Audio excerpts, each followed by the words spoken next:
We are going to start this yummy, delicious recipe off with 1 pound of ground turkey breakfast sausage. Now, if you can use regular pork sausage, you go right ahead, but I have the alpha gal syndrome and I cannot use pork. I'm allergic to pork and beef, as a lot of you already know, but I have some new viewers, so I want to make sure to let my new viewers know that. Some of you may be allergic to pork. I do use the Butterball ground turkey breakfast sausage. You can get that at Kroger's or Walmart. I don't have any reaction to this, but what I like to do to make it taste a lot better is add a half a teaspoon of sage to it. Whether you're making breakfast sausage patties or if you're using this in a recipe. So I'm going to go ahead and I am going to scramble this up, and then I'm going to add my half a teaspoon of ground sage to this. Now that's not part of this recipe. That's just how I have to do my ground sausage. Again, if you're not allergic to pork, go ahead and use ground sausage for this recipe. Then in another pot, I put some water in there and I'm going to add some salt to keep my pasta from sticking. That's just what I do. What do you do to keep your pasta from sticking?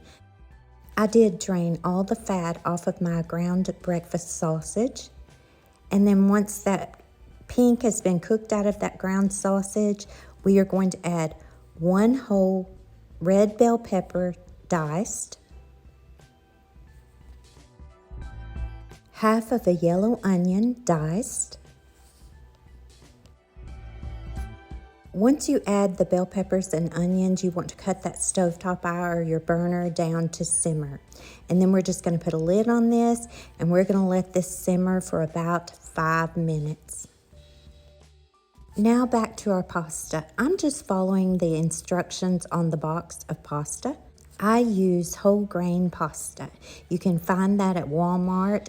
And guys, we love it. We can't tell a huge difference between that and the white pasta. And the whole grain pasta is so much better for you. It has lots of fiber in it. So I just laid my pasta right in that pot. How do you do that? Do you break yours in two and put it in the pot, or just lay it in there? My mom always broke it in two. I'm just curious. Now I lay my spoon across the top of my pot. It keeps it from boiling over. There's you a tip. The 5 minutes is up on our ground breakfast sausage at peppers and onions, and our peppers and onions have sauteed. Instead of dirtying up more dishes, we're just going to push that mixture to the side. Keep in mind your stovetop eye or your burner still on simmer, and we are going to add 2 tablespoons of butter, and we're going to let that melt. While that's melting, we are going to add 2 teaspoons of minced garlic. Once your butter has melted, we are going to add 1 tablespoon of self-rising flour. Give that a mix. Once you've got your flour mixed into that butter, we are going to add 1 cup of half and half. We're just going to make a roux right in the side of that pan, just like that. Let's give that a mix. Once you've got that roux all mixed together, then we are going to blend all of the ingredients together. Add 2 cups of spinach. Give it a stir, and we're going to put a lid on this, and we're going to let that simmer for about 5 minutes as well. Once your spinach starts to cook down, we are going to slowly incorporate our spaghetti noodles into the mix. Then we're going to add some salt and pepper to taste.